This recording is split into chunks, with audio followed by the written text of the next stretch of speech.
नमस्कार, मैं हूं श्वेता रंजन और आप देख रहे हैं क्लियर कट। आज हम बात करेंगे एक ऐसी कहानी की जो सिर्फ एक व्यक्ति की नहीं है बल्कि लाखों कर्मचारियों की असलियत को उजागर करती है। एक बड़ी आईटी कंपनी विप्रो और एक कर्मचारी अभिजीत मिश्रा के बीच का वो टकराव जिसने कोर्ट का दरवाजा खटखटाया। लेकिन असल सवाल सिर्फ इतना नहीं है कि किसने क्या कहा और कौन जीता कौन हारा। असली सवाल है, क्या कर्मचारियों की गरिमा सिर्फ नौकरी करते वक्त तक ही सीमित होती है? क्या कंपनी छोड़ते ही एक कर्मचारी की साख, उसकी मेहनत, उसका सम्मान, सब कुछ मिट्टी में मिला देना जायज़ है? एक प्रतिष्ठित पद जिसकी जिम्मेदारी भी बहुत बड़ी होती है और जवाबदेही भी। लेकिन जब उन्होंने नौकरी छोड़ी तो उनके हाथ में आया एक ऐसा डॉक्यूमेंट जिसने उनका करियर ही खतरे में डाल दिया। वो डॉक्यूमेंट था उनका टर्मिनेशन लेटर। अब आप में से बहुतों ने कभी ना कभी जॉब ज़रूर छोड़ी होगी और आप जानते होंगे कि एग्जिट लेटर कितना ज़रूरी होता है आगे के जॉब के लिए। ये एक तरह से आपकी जॉब का आखिरी प्रमाण होता है कि आपने पहले काम किया है। एक ऐसा दस्तावेज जो बताता है कि आपने कंपनी में कब तक काम किया, कैसा काम किया और किन परिस्थितियों में आप निकले। लेकिन अभिजीत मिश्रा को जो लेटर मिला उसमें एक लाइन ने सारी कहानी बदल दी। मैलिशियस कंडक्ट यानी दुर्भावनापूर्ण व्यवहार।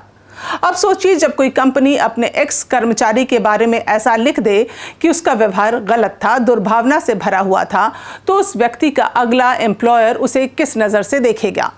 क्या वो किसी मैलिशियस व्यक्ति को हायर करना चाहेगा? बिल्कुल भी नहीं। और यही हुआ। मिश्रा के सामने आई करियर की सबसे बड़ी रुकावट। अभिजीत मिश्रा ने हार नहीं मानी। उन्होंने विप्रो के खिलाफ मानहानि का केस दर्ज किया दिल्ली हाई कोर्ट में। उन्होंने कहा कि यह टर्मिनेशन लेटर सिर्फ एक दस्तावेज नहीं था बल्कि उनके चरित्र का सार्वजनिक अपमान था। उन्होंने 2 करोड़ रुपए का मुआवजा मांगा, कैरेक्टर असैसिनेशन यानी चरित्र हत्या के। दिल्ली हाई कोर्ट ने मिश्रा की बातों को गंभीरता से सुना और जब कोर्ट ने मामले की जांच की तो उसे एक अहम विसंगति नजर आई। मिश्रा का परफॉर्मेंस रिकॉर्ड पॉजिटिव था जब वो पहले काम पर थे। कहीं भी ऐसा नहीं था जो उनके मैलिशियस होने का सबूत देता। दूसरी तरफ विप्रो भी अपने आरोप को साबित नहीं कर सका। ना कोई इंटरनल जांच रिपोर्ट, ना कोई नोटिस, ना कोई साक्ष्य। फैसला आया और कोर्ट ने विप्रो को दोषी ठहराया। उन्हें आदेश दिया गया कि वो अभिजीत मिश्रा को 2 लाख रुपए हर्जाने के तौर पर दें। 3 आधारों पर उनकी प्रतिष्ठा को नुकसान हुआ, मानसिक पीड़ा पहुंचाई गई और प्रोफेशनल साख में आई गिरावट। अब आप कहेंगे 2 करोड़ मांगे थे, 2 लाख से क्या होगा, क्या हासिल कर लिया? लेकिन ठहरिए, ये सिर्फ पैसे की बात नहीं है। ये एक मिसाल है, एक चेतावनी कि कंपनियां यह ना सोचें कि कर्मचारी चले गए तो जो चाहे वो कह दें, जो चाहे वो लिख दें। हम वर्क इज वर्शिप कहते हैं, यानी काम ही पूजा है। हम कर्मचारियों को स्टेक होल्डर कहते हैं, यानी कंपनी के भागीदार। उनसे उम्मीद करते हैं कि वो ओनरशिप लें, कंपनी को अपनी समझें। लेकिन जैसे ही कोई कर्मचारी कंपनी छोड़ता है, क्या सारी ओनरशिप खत्म हो जाती है? क्या हम सिर्फ काम करवाने तक ही मानवता दिखाते हैं? हमने हाल ही के कुछ सालों में ऐसा देखा है कि बड़ी बड़ी कंपनियों में कर्मचारियों को एक ही वीडियो कॉल में निकाल दिया जाता है। ईमेल या व्हाट्सएप मैसेज से नौकरी खत्म हो जाती है। कुछ तो तब समझ पाते हैं जब उनके ऑफिस कार्ड से बिल्डिंग के दरवाजे नहीं खुलते, यानी जब दफ्तर पहुंचो तो दरवाजा नहीं खुला। उन्हें उनके पर्सनल ईमेल पे "यू आर टर्मिनेटेड" लिखा हुआ मेल मिलता है। ये घटनाएं सिर्फ भारत में नहीं है, पूरी दुनिया में हो रही हैं। स्टार्टअप से लेकर टेस्ला, गूगल, अमेज़न जैसी कंपनियां तक हर जगह एक चीज़ कॉमन है, मानवता की कमी। तो सवाल है, क्या कंपनी किसी कर्मचारी से रिश्ता खत्म करते वक्त उसे अपमानित करने का अधिकार रखती है? लेकिन आज हम सिर्फ विप्रो की बात नहीं कर रहे हैं। इसी साल जुलाई के महीने में अगर हम देखें तो अमेज़न की क्लाउड कंप्यूटिंग शाखा अमेज़न वेब सर्विसेज ने सैकड़ों कर्मचारियों की छटनी कर दी एक ही झटके में। इस कदम के साथ ही अब अमेज़न भी उन बड़ी टेक कंपनियों की सूची में शामिल हो गया है जिन्होंने इस साल माइक्रोसॉफ्ट, मेटा यानी कि जो पहले फेसबुक हुआ करता था, और इंटेल जैसी कंपनियों की तरह बड़ी संख्या में कर्मचारियों को बाहर का रास्ता दिखाया है। ये एक आम बात है। छटनी का यह फैसला ऐसे वक्त में आया है जब अमेज़न के CEO एंडी जैसी ने महज 1 महीने पहले यह संकेत दिया था कि जनरेटिव AI टूल्स जो है उसका इस्तेमाल बढ़ रहा है। उसके बढ़ते इस्तेमाल से कंपनी की वर्कफोर्स में कटौती हो सकती है। मार्च 2025 यानी इसी साल के अंत तक अमेज़न में पूरी दुनिया में कुल 1.6 मिलियन फुल टाइम और पार्ट टाइम कर्मचारी कार्यरत थे। ये ट्रेंड एक कंपनी या एक सेक्टर तक सीमित नहीं है। साल 2022 और 23 के बीच दुनिया भर में टेक सेक्टर ने करीब 4 लाख से ज्यादा कर्मचारियों को निकाला। अमेज़न, जिसने कोविड के दौरान हजारों लोगों को हायर किया था, उसने 27,000 से ज्यादा लोगों को निकाल दिया। गूगल ने एक ईमेल के जरिए हजारों कर्मचारियों को निकाला और कई लोगों को तो तब पता चला जब वे ऑफिस नहीं घुस पाए।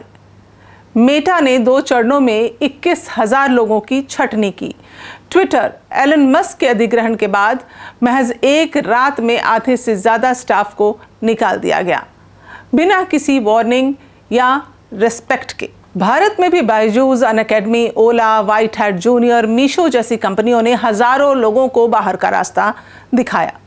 सबसे बड़ी बात यह है कि इन ले ऑफ्स में मानवता गायब थी। क्या कंपनी के पास यह अधिकार है कि वो जब चाहे, जैसे चाहे किसी को भी नौकरी से निकाल दे और उसके आत्मसम्मान की भी कोई परवाह ना करे? जिस कर्मचारी ने दिन रात एक करके डेडलाइंस में काम किया, छुट्टियों को लेकर मीटिंग्स अटेंड की, जिसे परफॉर्मर कहा गया, उसी को अचानक एक ईमेल भेजकर we no longer require your services कह देना, क्या ये एक सभ्य समाज की पहचान है? सवाल ये नहीं है कि कंपनियों को छटनी का हक है या नहीं।